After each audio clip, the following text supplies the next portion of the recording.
The class was in session in the classroom. A girl suddenly rushed in from outside. She was shouting to quickly close the door. The teacher thought a student was playing a prank, but then two more students rushed in. They were also shouting to close the door quickly. Just as the classroom door was closing, Anna suddenly appeared at the doorway. She came in and then shut the door. The teacher finally asked them what had happened. A boy said he didn't know either. He only heard that a murderer appeared on campus, and he was wearing a school uniform, attacking people all over the school. The boy Mark expressed doubt, but a girl said she had seen it with her own eyes. The murderer pulled out a sharp knife and attacked indiscriminately. The teacher told everyone to calm down first, then organized the students to block the main door with desks and chairs. They used cardboard to cover all the windows. After that, they hid together in the corner, but Mark still didn't believe it. He even said he would go out and take a look himself. But just as he was about to move the desk, the school broadcast started. A murderer had escaped from prison to the school. 3 students had already been injured. The principal told everyone to hide and wait for rescue. Only then did everyone believe it. They all stayed in place waiting. The class monitor tried to call for help, but the school had a signal jammer, and cell phones had no service. At that moment,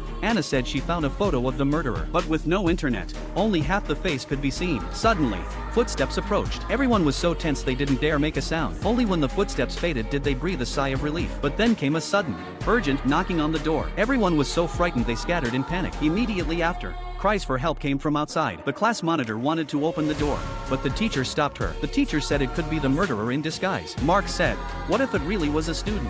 But the teacher said for everyone's safety, no one could open the door. Mark and the class monitor tried to rush forward, but the teacher stopped them both. Anna, lying on the ground, said there was no need to open the door because the girl asking for help was already dead. Everyone looked down at the ground and saw the girl outside had already fallen. Seeing this, Mark said the teacher let someone die without helping and only cared about his daughter's safety. But the teacher said it was all for everyone's sake, to prevent the murderer from breaking into the classroom. The teacher told everyone to look for weapons, but there were only a few small tools in the classroom. They stayed alert until nightfall. There wasn't a sound outside. No one was willing to go out and check the situation, so they decided to vote, and Mark received the most votes. Just as he was about to open the door, Mark found the corpse outside was gone. The killer was probably right outside. Mark waited another 10 minutes. He asked the class monitor to help him open the door, but just as she did, Mark suddenly pushed her out and shut the door again. The class monitor banged on the door desperately. Mark told her to leave quickly, otherwise the killer would hear the noise and come. The class monitor had no choice but to leave, but suddenly, her scream rang out.